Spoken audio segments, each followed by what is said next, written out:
Maliban dyan, ayan, ang daming preparations na kailangan namin gawin para sa first birthday photoshoot ni Liam. Hindi ko inakala na ganun pala siya. What should be the right word to describe it? Welcome sa inyong lahat dito sa aming channel. Huwag kalimutang mag-subscribe para lagi kang notified. Kami si Justin and si Chris at ito ang aming Simple Life. Note, comment down below. Please share and like this video. Hi guys! Welcome back to another episode of the JK Vlog! Say hi, Liam! As SM the Vlog po kami. Kakagising lang ni Liam. Ano tawag nito? Bandang mga alas 7 na ngayon, Daddy, no? Pumunta kami saglit dito sa The Block kasi bibili kami ng denim na polo ni Daddy Justin yung na isusuot niya doon sa, ang tawag dito, Daddy? Sa photoshoot natin sa Monday. Meron akong denim, ayaw mo lang pa suot sa akin. Yung denim niya, nung binata pa siya, nung size medium pa siya, ano na siya ngayon, XL, sabi niya, magti-t-shirt na lang ako sa loob, o kahit mag-t-shirt ka, hindi naaabot sa siko mo yun pag sinuot mo. Si Daddy, Long sleeves yun, long sleeves. long sleeves yun, nagawa saan? Sa goma? Elastic pa yun. Hindi ko alam kung nakikita niyo, parang ang dami kong glitter sa mukha, hindi lang halata. Tsaka natanggal na yung lipstick ko. So ayan si Mami Chris, nasa detail makeover siya. Bibili ng mga ilang gamit. At ready na siyang kumain din. Dumaan ako saglit dito sa detail makeover kasi meron akong binubuo na isa pang artista kikay kit. So, abangan nyo yun. Detail makeover, isa sa mga pinakamagagandang Pinoy brands ng makeup to. Very pigmented yung mga makeup nila. I highly recommend. Lalo na to.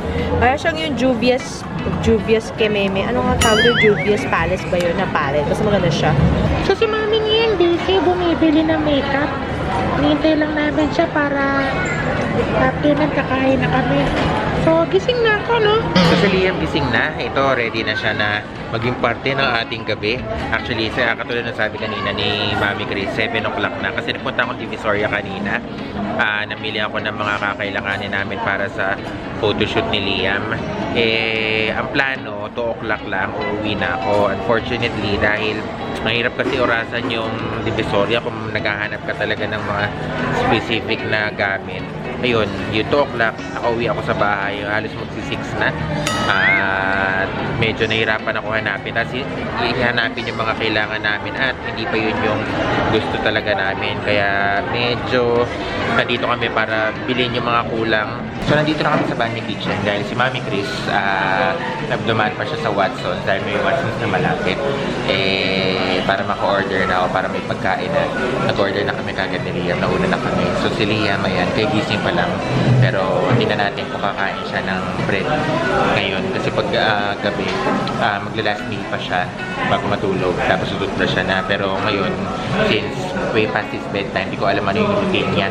Ang parte ko lang kasi sa nightly routine niya is yung toothbrushan siya tsaka yung punasan siya. Pero tingnan natin kung anong gagawin ni Mami Chris mamaya.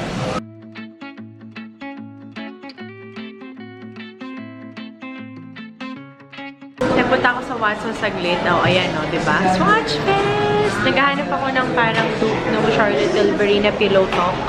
May nakuha na ako, 4 actually. And babayaran ko na sana. So, habang napila sa Watsons, luto na dito. So, dito muna tayo and then babalikan na lang natin yung nasa Watsons mamaya. Sino mas magkamukha? Ito o ito? Ito o yun. Lahat yun magkakamukha. Anyway, kakain muna ako bago. Ako pati na lumang.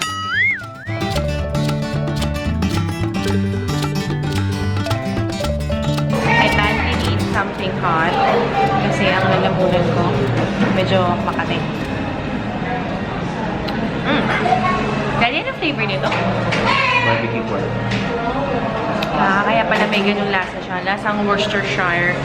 So ito, tapos na tayo kumain. Si Mami Chris iniwan ko na sa grocery. Tapos ako kukunin ko na yung polo na gagamitin namin sa photoshoot. So nasa akin si Liam para si Mami Chris naman makapahinga na hindi lagi sa kanya si Liam. So may time alone din sa akin si Liam. Kaya ito, sa akin muna siya ngayon. Ngayon, punta na tayo Uniqlo. Daw denim na polo daw ang kunin ko. Tanong na lang ngayon kung anong denim ang kailangan ko. Kasi sabi ni Mami Chris, gray daw yung pants ko. So, pangit naman kung ito. Sobrang light ko naman. Okay na ba to? Or yung darker? Pero, tingnan pa natin dito sa likod. Meron pa kaya? Ito para mas okay. Tingnan natin.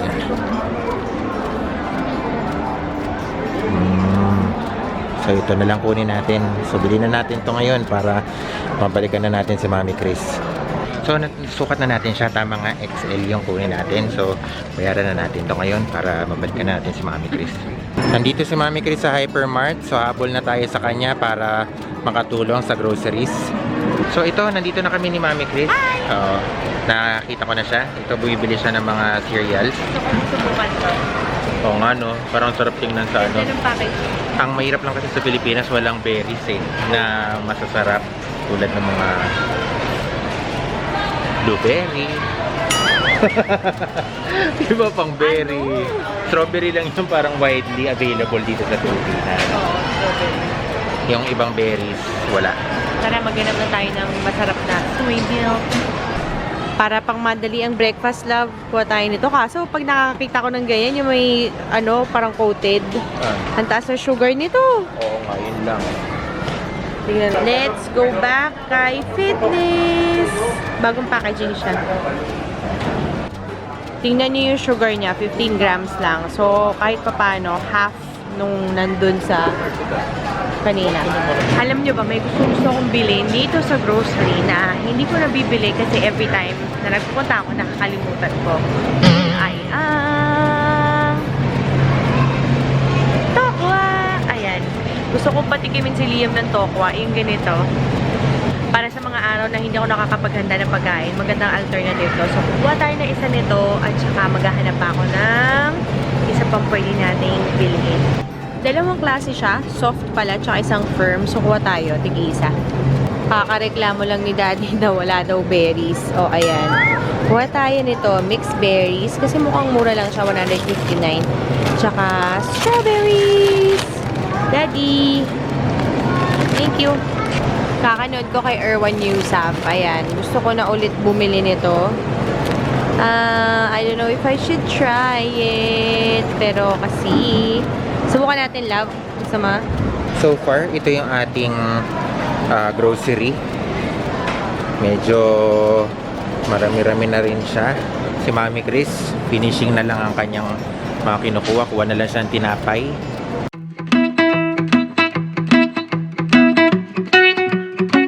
Hi everyone, we're back home. Ito na si Liam. Ayan na. Gabi na ngayon, nakauwi na si Daddy Justin. Pero kahit nakauwi na siya, nagtatrabaho pa rin siya, nag-i-edit siya ngayon. Maliban dyan, ayan. Ang daming preparations na kailangan namin gawin para sa first birthday photoshoot ni Liam. Hindi ko inakala na ganun pala siya. What should be the right word to describe it? Daddy, what's the right word to describe it? Tedious?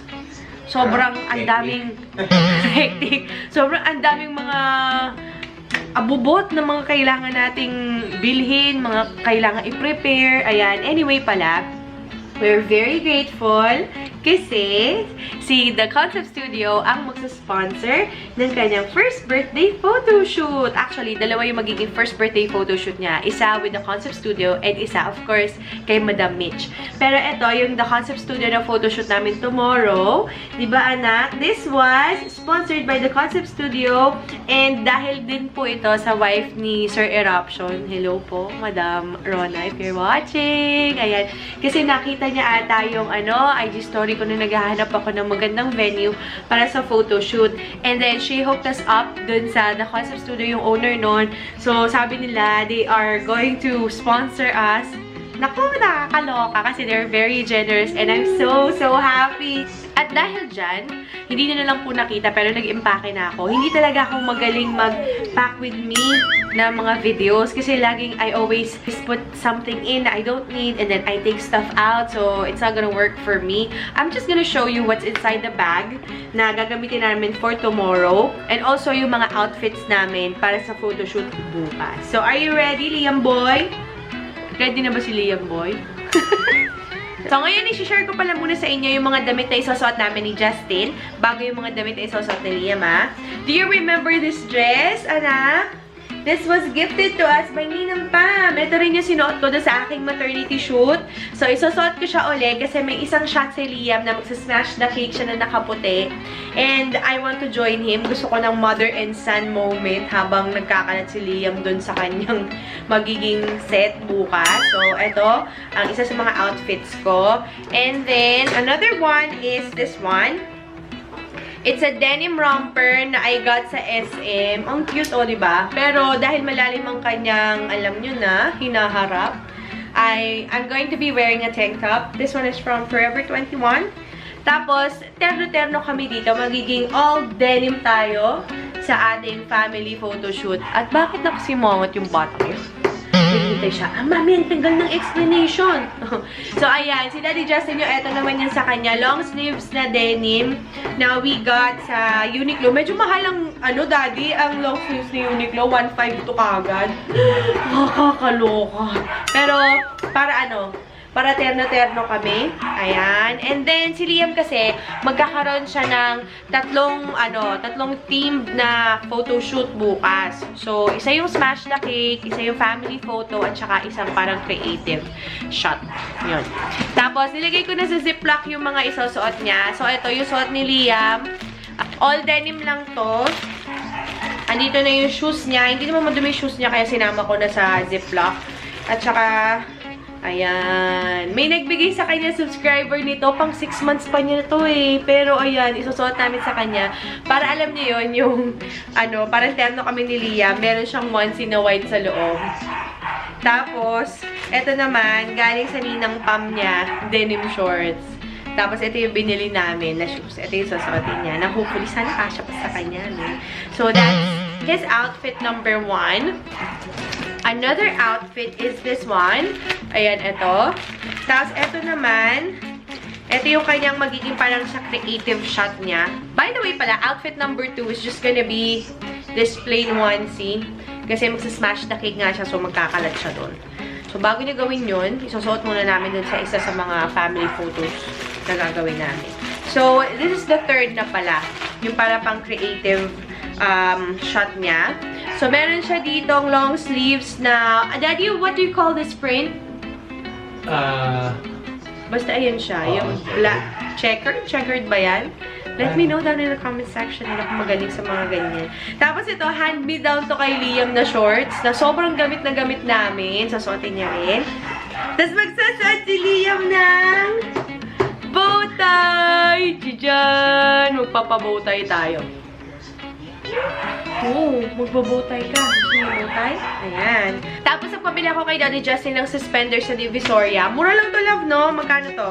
100. 100 pesos lang. Tapos, ito, hand-me-down din tong kanyang boots na kulay brown na sobrang gamit na gamit namin. Kasi, yung isa sa mga magiging pictures ni Liam, parang vintage traveler. So, ayan. Para classic and timeless, kahit malaki na siya, alam niyo yun, hindi magmumukhang bado yung picture niya pag binalikan niya. Oh, bakit? Ang gigigil. Maliban doon, ito pala yung bag na dadali namin. Ito yung parang weekender bag namin eh. Ganyan kalaki. Tapos dito sa loob, hindi na ako magdadala ng separate na nappy bag. Dinala ko na lang yung, ito na yung bagong nappy bag na sobrang pinaliit ko na para hindi masyadong hassle. Ayan yung laman, no? Meron na tayong nursing cover, extra na, extra na diapers, may sabon para pag nagpupo, kasi hinuhugasan ko talaga yung puwet ni Liam every time nagpupupo siya sa labas. Extra clothes, lampin, nipple cover, at saka, ano pa dito? Ayan, may toothbrush and some sanitary stuff. So, eto. Galing pala ito kay Pixie. So, ayan, nagamit ko siya. O, diba? So, ito na yung nakalagay dito. Tapos, nagdala lang ako nito.